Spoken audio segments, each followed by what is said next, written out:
आपको याद होगा पिछली वीडियो में हमने जिक्र किया था स्पाइसेस मसालों का, कुछ किए थे, फिर मैंने कहा बहुत लंबी हो रही है वीडियो, तो बाकी का जिक्र हम इस वीडियो में कर रहा हूँ। अस्सलाम वालेकुम नाज़रीन, डॉक्टर ज़ुबैर मिर्ज़ा एक मरतबा फिर आपके सामने मुखातिब हूँ।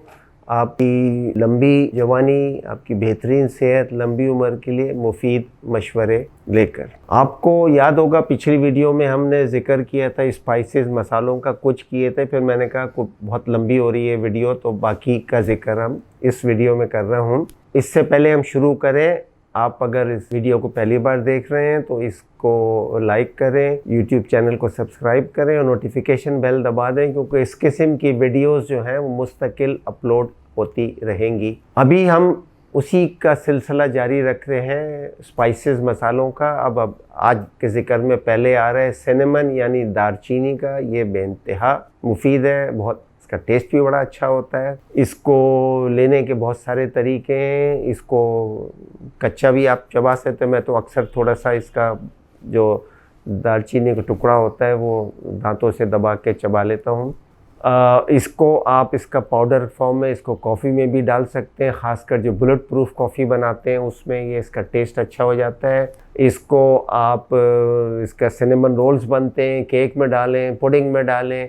इसका एक और फ़ायदा है, आप इसको फ्रूट के ऊपर छिड़कें, किसी खाने की चीज़, मीठी चीज़ पे छिड़कें, तो इससे उसकी जो मिठास होती है वो बॉडी को ज़्यादा महसूस होती है। जब मिठास ज़्यादा महसूस होती है तो आप ज़्यादा खा नहीं सकते, तो उस हवाले से इससे एक तरह की एंटी एजिंग भी होती है, क्योंकि आपकी भूख कम कर देता है जब वो मिठास एक्चुअल बढ़ा देता है। ये इसके फ़ायदे बेतहाशा हैं। वही इसमें पॉलीफिनॉल्स भरे हुए होते हैं जो एंटीऑक्सीडेंट्स हो रहे हैं, एंटी इन्फ्लेमेशन करते हैं। ये शुगर के मरीज़ों के लिए, डायबिटीज़ टाइप 2 में ये बहुत मुफीद है। इंसुलिन सेंसिटिविटी बढ़ाती है, ये ब्लड शुगर को कम करती है, अच्छा कोलेस्ट्रॉल बढ़ाती है, बुरा कोलेस्ट्रॉल कम करती है, हार्ट हेल्थ के लिए बेहतरीन है, दिमागी हेल्थ के लिए भी अच्छी है, ख़ासकर अल्जाइमर के लिए। अल्जाइमर में दिमाग में ख़ास किस्म की प्रोटीन आके बैठ जाती है, ये उस प्रोटीन को कम करती है, तो उस तरह दिमागी अमराज में भी ख़ासकर अल्जाइमर में हेल्प करती है। एंटी बैक्टीरियल और एंटी फंगल भी है ये, जिससे बीमारियां कम होती हैं। वेट लॉस में ये काम आती है। सिनेमन से मेमोरी यानी याददाश्त भी बेहतर होती है, और पुराने ज़माने में इसको प्लेग यानी ताउन से बचाव के लिए भी इस्तेमाल इसको किया जाता था। ख़वातीन, अगली लिस्ट पे नाम है चिली, मिर्चों का। इनमें भी पॉलीफिनॉल्स भरे होते हैं जो एंटीऑक्सीडेंट्स, एंटी इन्फ्लेमेटरी होते हैं, एंटी एजिंग भी करते हैं। सब सारे मसाले सारी चीज़ें करते हैं जैसे कोई दवाई कर रही होती है। मिर्चों में एक थोड़ा सा मसला है जो पहले उसको समझ लें। मिर्चों में एक चीज़ होती है जिसको कहते हैं लेक्टिन। लेक्टिन एक प्रोटीन है जो प्लांट्स अपने डिफेंस के लिए बनाते हैं, और ये नुकसानदेह होती है इंसान के लिए, ख़ासकर इंसान की आंतों और आंतों के बैक्टीरिया के लिए ये नुकसान पहुंचाती है।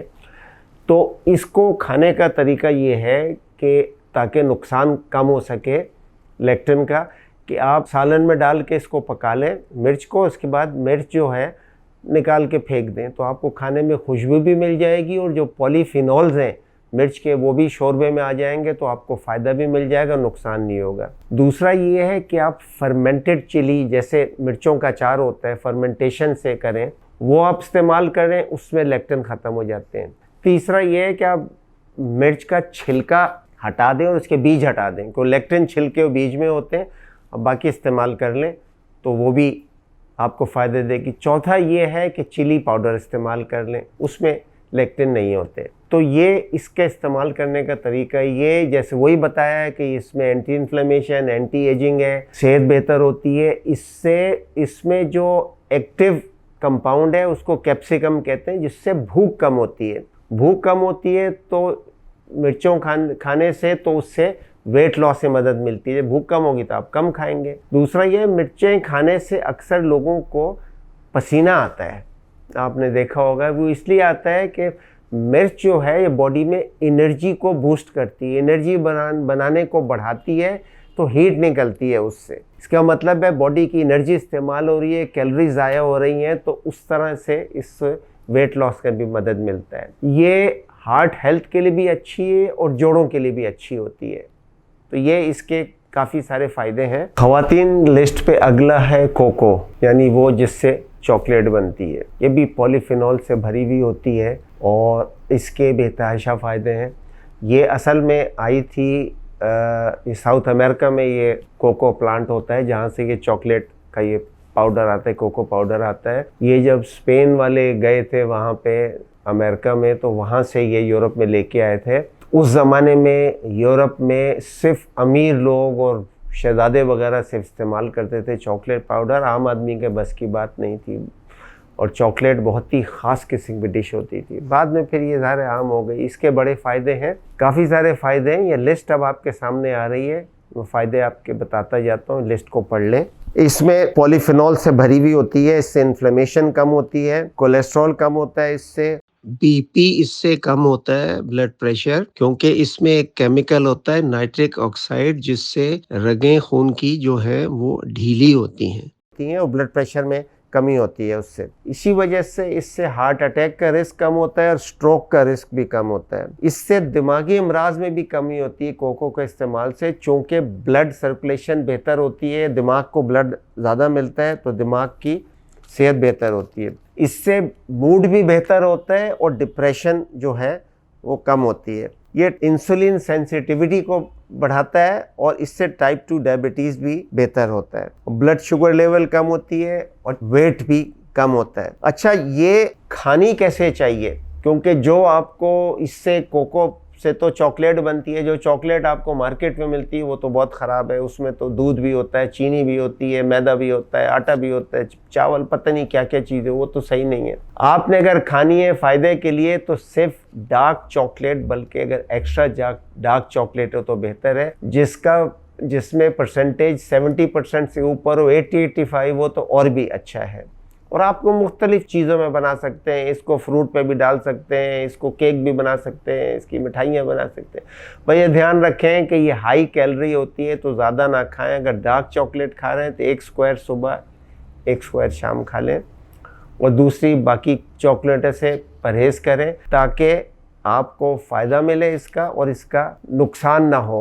नहीं तो ज़्यादा खाएंगे तो फिर वेट बढ़ना शुरू हो जाएगा और वो शुगर वगैरह के मसले हो जाएंगे। ख़वातीन, लिस्ट पे अगला है गार्लिक, लहसुन। ये सबको पता है, रोज़ाना इस्तेमाल होता है।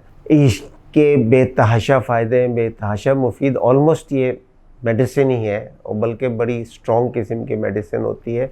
अभी इस फ़ायदे इतने हैं, लिस्ट आपके सामने दे रहा हूँ, आप इसको देखें जो इसके फ़ायदे होते हैं। वो एंटीऑक्सीडेंट तो है ही है, ये एंटी इन्फ्लेमेटरी और एंटी बैक्टीरियल भी है। ये बैक्टीरिया को भी मारती है, इम्यूनिटी बढ़ाता है लहसुन, हार्ट हेल्थ को बेहतर करता है, ट्राइग्लिसराइड कम होते हैं, गुड कोलेस्ट्रॉल बढ़ता है, ख़राब कोलेस्ट्रॉल कम होता है, बीपी कम होता है, एंटी कैंसर भी है, ये दिमागी अमराज में बेहतरी लाता है, ख़ासकर अल्जाइमर वगैरह में और डिमेंशिया में लाता है, नज़ला खांसी वगैरह में बेहतर है, हाजमा के लिए बहुत अच्छा है, आंतों के कीड़े होते हैं वर्म्स, उनको मारता है और अच्छे जो आंतों के बैक्टीरिया है उनको बढ़ाता है और ख़राब वालों को कम करता है ताकि बॉडी में बेहतरी हो सके। ये स्किन हेल्थ के लिए भी अच्छा है और स्किन को एक्नी से बचाता है, वेट लॉस भी इससे होता है। अच्छा, लहसुन खाने के बाद अगर आप एक्सरसाइज या खेलें वगैरह करें, एफर्ट करें तो उसके बाद थकन से बचाता है। आर्थराइटिस के लिए भी अच्छा है, स्टमक अल्सर के लिए भी अच्छा है, कुछ एंटी कैंसर प्रॉपर्टीज़ भी इसमें है और बॉडी में ये एनर्जी भी बढ़ाता है जिससे फैट इस्तेमाल होती है और वज़न कम होता है। ख़वातीन, लिस्ट पे अगला है क्यूमिन यानी ज़ीरा। ये भी बहुत मुफीद चीज़ है, ये भी इसमें पॉलीफिनॉल्स होते हैं, एंटीऑक्सीडेंट करता है, एंटी एजिंग करता है, हाजमे के लिए अच्छा है, ये बाइल फ्लो को बढ़ाता है तो फैट डाइजेशन में हेल्प करता है, ये ब्लड शुगर को भी कम करता है, HDL बढ़ाता है, LDL कम करता है। ये IBS में भी बहुत मुफीद है तो इसको इस्तेमाल करना चाहिए। इसको आप पका के भी इस्तेमाल करते हैं और कच्चा भी इसको इस्तेमाल कर सकते हैं। ख़वातीन, लिस्ट पे अगला जो है वो है मुलेटी लिकोरिस रूट जिसको कहते हैं। ये भी बहुत अच्छी चीज़ है, वही सारे इसमें एंटीऑक्सीडेंट्स पॉलीफिनॉल्स होते हैं तो वही एंटी एजिंग, एंटी इन्फ्लेमेशन, बीमारियों से बचाव, ये हाजमे के लिए बहुत अच्छी है और गले के लिए बहुत अच्छी है, सोर थ्रोट के लिए। और अक्सर सिंगर जो हैं इसको इस्तेमाल करते हैं गाने से पहले। इससे हार्ट बर्न में भी कमी होती है और गैस वगैरह में भी कमी होती है। अच्छा, इससे अगर मतली हो तो उसमें भी ये फ़ायदा देती है। और जो स्टमक अल्सर है और एसिडिटी है उसमें भी ये फ़ायदा देती, कमी देती है। अगर आप क्वार्टर चम्मच या थोड़ा सा ज़्यादा सुबह शाम खाली पेट उसको फाँक के उसके बाद पानी पी लें तो स्टमक अल्सर को भी ये फ़ायदा मिलता है मुलेठी से। ख़वातीन, अगला है छोटी इलायची, कार्डेमम। ये भी बहुत मुफीद है। इसको एक ज़माने में क्वीन ऑफ स्पाइसेस कहा जाता था। ये हाजमे के लिए भी मुफीद है और ये बीपी भी कम करती है, ब्लड प्रेशर को। और जो स्टमक अल्सर है उसका साइज़ कम करने में मदद देती है अगर इसका रेगुलर इस्तेमाल किया जाए। खाने में ये खुशबू तो वैसे ही देती है लेकिन ये मुफीद भी बहुत है। अच्छा, अगला है बैसल, जिसको कहते हैं तुलसी। ये आपने बहुत नाम सुना होगा। हिंदुस्तान में तो इसको एक मजहबी हैसियत हासिल है। इसको बेतहाशा फ़ायदेमंद चीज़ है, पॉलीफिनॉल से भरी हुई है, ये एंटी इन्फ्लेमेशन होती है। लिस्ट आपके सामने आ रही है इसके, जो बेशुमार फ़ायदे हैं। ये बैक्टीरिया और यीस्ट की ग्रोथ को रोकती है, बॉडी में इम्यूनिटी बढ़ाती है। इसके अंदर फाइबर बहुत होता है तो कॉन्स्टिपेशन के लिए बहुत अच्छी है। ब्लड शुगर को कम करती है, डिप्रेशन और एंजाइटी को कम करती है। ये जो आंतों के जो गुड बैक्टीरिया हैं उनके लिए बहुत अच्छी है। इसकी एंटीऑक्सीडेंट प्रॉपर्टीज़ हैं जिससे स्किन हेल्थ में बेहतरी आती है। हाजमा के लिए भी बहुत अच्छी है। इससे ब्लड प्रेशर कम होता है। हार्ट हेल्थ के लिए अच्छी है। कोलेस्ट्रॉल कम होता है, ट्राइग्लिसराइड्स कम होते हैं, डायबिटीज़ इससे बेहतर होता है। इसके आप पत्ते भी खा सकते हैं और इसके बीज भी, जिसको तुख्म मलंगा कहते हैं, ये सबको पता है कि ये लोग शरबत में डाल के पीते हैं। इसका बस ये ध्यान रखें जब शरबत डाल रहे हैं तो शरबत में ज़्यादा चीनी वगैरह ना हो ताकि इसका पूरा फ़ायदा उठा सकें। अच्छा ख़वातीन, अगला जो है वो है काली मिर्च, ब्लैक पेपर। ये माजी में तो बहुत बड़ी चीज़ समझी जाती थी। मसालों की ट्रेड में इसका बहुत बड़ा हिस्सा होता था। बेहतरीन चीज़ है, एंटीऑक्सीडेंट से भरी हुई है, पॉलीफिनॉल से भरी हुई है, बेशुमार फ़ायदे। आपकी लिस्ट आपके सामने आ रही है जो इसके फ़वाइद हैं, बिल्कुल मेडिसिन की तरह। हाजमे के लिए अच्छी है। इसके खाने में डालने से क्या होता है कि जब आप ये खाते हैं तो एक तरह से ब्रेन को मैसेज जाता है कि भाई खाना आ रहा है और उसके लिए तैयारी कर लो।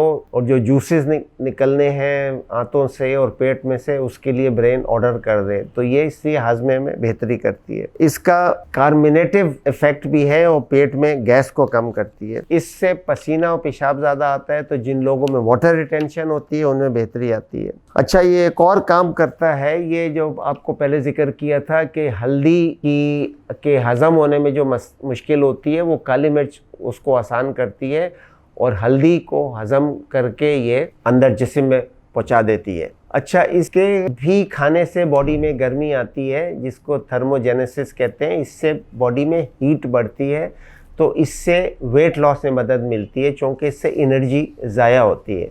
तो ख़वातीन, ये ज़िक्र था चंद एक स्पाइसेस, मसालों का। खाने में टेस्ट ज़ाहिर है इनसे आता है लेकिन आप इनको दवाई समझ के खाएं क्योंकि ये बिल्कुल दवाई के तौर पे काम करते हैं और बेहतरीन आपको एंटी एजिंग मिलेगी और स्किन बेहतर रहेगी, दिमागी हालत बेहतर रहेगी, हार्ट का सबका वज़न कंट्रोल में रहेगा अगर ये लेकिन ये नहीं कि आपसे मसाले खा लेंगे और बाकी खाने सारे ख़राब खाते रहें तो होगा। डाइट का जो एक तरीका है वो तो आपका होना चाहिए, जो नॉर्मल स्टैंडर्ड बेहतरीन डाइट है वो होनी चाहिए। ये मसाले जो हैं ये आपको एक्स्ट्रा फ़ायदा देते हैं दवाई के तौर पे। तो ये इंशाल्लाह अगली वीडियो में कुछ डाइट का कुछ और जिक्र करेंगे। मसाले और भी बहुत से हैं लेकिन अब जो तो अहम थे उनका जिक्र कर दिया है मैंने।